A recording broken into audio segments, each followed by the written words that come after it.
stuff. All right, good explanation. Now, before I, If this was all put into grass, would there be a problem with water runoff?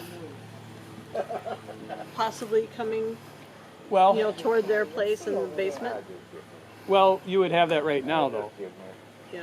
because the slope is still there. So whether the slope is this or if we shave it down and it's this, we still have a slope that's contributing water right now. So like the So mulch going versus to grass. Yeah, I would think grass. the mulch doesn't do So anything going- to soak that in.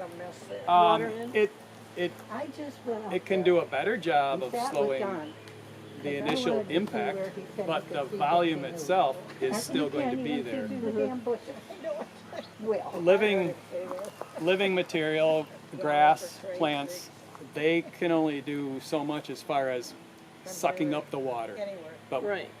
that's usually over a longer period of time is when that becomes effective. I'm not trying to downplay the impact of having vegetation on here because anytime you have vegetation, yes, it reduces the rain impact tremendously. if we were to stay with just mulch on here, remove the 6 or 8 inches of rot and stuff and start with new mulch, would you put bushes in here? I like the idea of having shrubs in there. I know that maybe you could be the best of friends, best of neighbors, but sometimes it's nice having some sense of separation. So I could see doing some plants. What about in there. something like Pampas grass? Pampas grass, if you're referring to the one that I'm thinking of, but you probably can't read my mind, but Yeah, I can. it's not fully hardy for the area.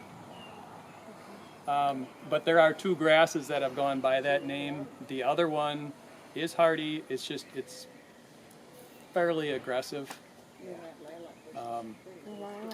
And it's tall. Well, it depends on the variety. The pampas grass that I think you're referring to is tall, quite tall. You're talking about the stuff that gets like silvery on top. Yeah, it's pretty stuff. John's talking that. He said, yeah. That, Oh, yeah. yeah, that's something that if you put it in a planting bed, you may or may not see it after a tough winter. It might be one that's better off put in a planter and then pulled into a garage so it can winter over in a garage or a basement or something like that, and then you bring it out in springtime again. Okay, got a good answer there. Charles, for the surface, what about a ground cover? Creeping Charlie or something? Creeping Charlie? Yeah, or, well, I like that. that's a generic sense. I know, I get that. I've just never heard anybody make that suggestion before. Creeping Charlie, of all things. Yeah, well, that goes along with what I think you were kind of alluding to when you're talking about the whole grass thing, is anytime you get foliage in there, it's going to reduce Have you ever put in creeping the Charlie? impact. Never. Because we had to put it on one of our lawns one time, and boy, that stuff really grows. It takes Or a off. So you- phlox or whatever, something, yeah. Creeping Charlie, Right. got to be careful. It'll take over your whole entire yard. Well, yeah, it does. Yeah, Right. yeah. That's why I Ooh, paused. You name I a thought, ground